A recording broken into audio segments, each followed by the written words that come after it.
How are all of you lovely people doing today? My name is John, and welcome to a beautiful zombies commentary. Last night I was at a crossroad. I had all these different zombie ideas, but I didn't know which one to make a video about. And I decided to take to Twitter and ask you guys, give you guys what you want to see. And the winner of that survey happened to be a video on the possibility of Ray Gun Mark III being an upcoming DLC.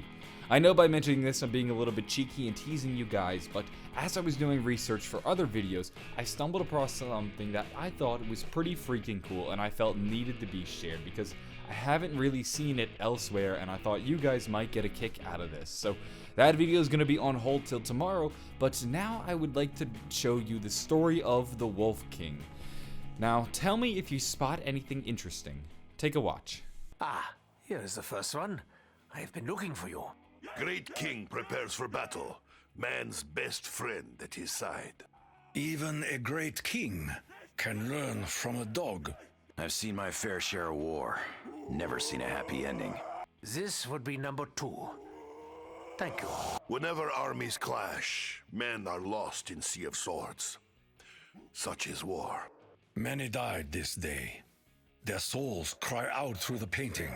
A man's only as strong as the friend by his side. The king has his hounds. What do I got? Number 3. A personal favorite. Last time I saw this was when I picked up the key. They say war is hell, but this looks like a war with hell. I have heard many tales of such creatures. I fear there may be more than just folklore. What is that thing? We will not fight that, will we? And number 4. Unfortunately, dear king, battling that particular evil only ever has one outcome. No mortal could hope to achieve victory against such evil. Outnumbered and outgunned. Not even his big-ass dogs could protect him. This is not really an uplifting story. That is the story of the Wolf King. In fact, you actually go through the story of the Wolf King as you're completing the Easter egg. You go through the pictures and you learn about his final hour and last battle. You then find the soul of his dog, and once you find the soul, you then go look for the remains of his body and return them to his final resting place. It's pretty somber for a Treyarch Easter egg. However, that's not the important part. And no, it's not the fact that we see Cthulhu. What's important is actually in the final image right here. You don't see it? Well, let's take a closer look. You can see a person kneeling right before the fallen king, and he's crying into his arms. Well, who does this person look like? It's Leroy, ladies and gentlemen.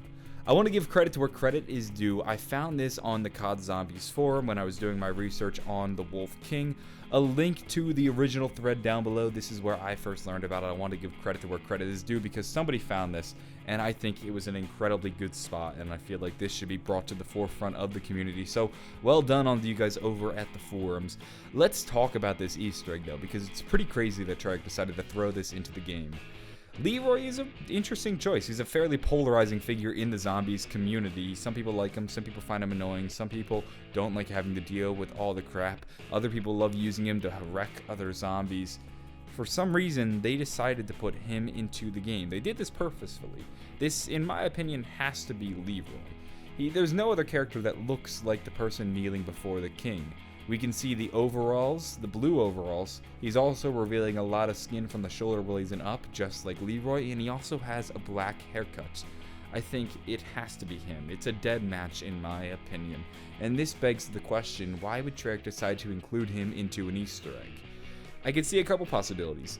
The first idea is that Treyarch is trying to suggest the idea that Leroy doesn't really belong into the worlds that we've seen him in. We've seen him right now in the world of the Wolf King, and we've also seen him in Buried, but what if he's somebody that is subject to element 115 displacement? He doesn't actually belong in Buried. He was accidentally displaced in Buried. Maybe there's something special or different about him that makes him immune to the zombies, but also vulnerable to element 115 displacement, almost as if he's an inanimate object, or maybe he's not quite alive. This is of course just speculation, but there has to be some kind of explanation. But it doesn't have to be one that Treyarch initially planned. You see, here's a little bit of insight into the development of Leroy. Supposedly, he was a last-minute addition to the map. Pretty much everything was all set and done, but then a developer had the idea for Leroy. They then decided to include him into the game, and he was a very last-minute thing. That's why he doesn't really have much of a backstory. It could be that Tracker's now trying to go back in and add a backstory to Leroy, so maybe we'll see him sprinkled throughout the zombie storyline and we'll get a better idea of where he's coming from and why he behaves the way he does. There's also another theory. You could make the suggestion that maybe he belongs in the time period of the Wolf King. This runs into one particular problem, and it's his overalls. Why would he be wearing overalls in the Middle Ages? If he was at a battle site, he should be wearing armor, chainmail, but no, he's in overalls. Like, what? That doesn't belong or fit with the time period, so that doesn't make much sense. However, if he was to belong in the time period of the Wolf King, that would explain why he is mourning the loss of the king. It's hard to really pinpoint down this Easter egg. It's one of the more bizarre and obscure ones, especially when we consider that it is an Easter egg inside of an Easter egg. Inside of an Easter egg. I mean, this is Easter egg inception times 3, ladies and gentlemen. We are 3 layers deep into this shit, and we don't even have a reasonable explanation. This is all just based on speculation and what we currently know about the characters. It doesn't even make much sense. It's mind-blowing, and that's why I wanted to share this with you guys. It's absolutely crazy. In my opinion, one of the most bizarre and outlandish Easter eggs Treyarch has ever included into the game. Sometimes they get silly by adding disco balls or spooky skeletons, but here they are taking our fundamental understanding of the zombie storyline and just throwing it out the window and saying, hey look, there's Leroy in some folklore. Like, what? I don't know. It's pretty bizarre, and I wanted to share it with you guys. Once again, credit to the COD Zombies forums for pointing this out. A link to the original thread is down below. And I know earlier in the video I teased the possibility of a ray gun Mark III. If you're interested in that, one, I apologize for teasing you guys and being cheeky, but be sure to stay tuned. A video on that will be coming out tomorrow, and I think if you enjoyed this video, you're going to like that video as well. So be sure to subscribe if you haven't already. I'm gonna go though. Have a wonderful day, and bye.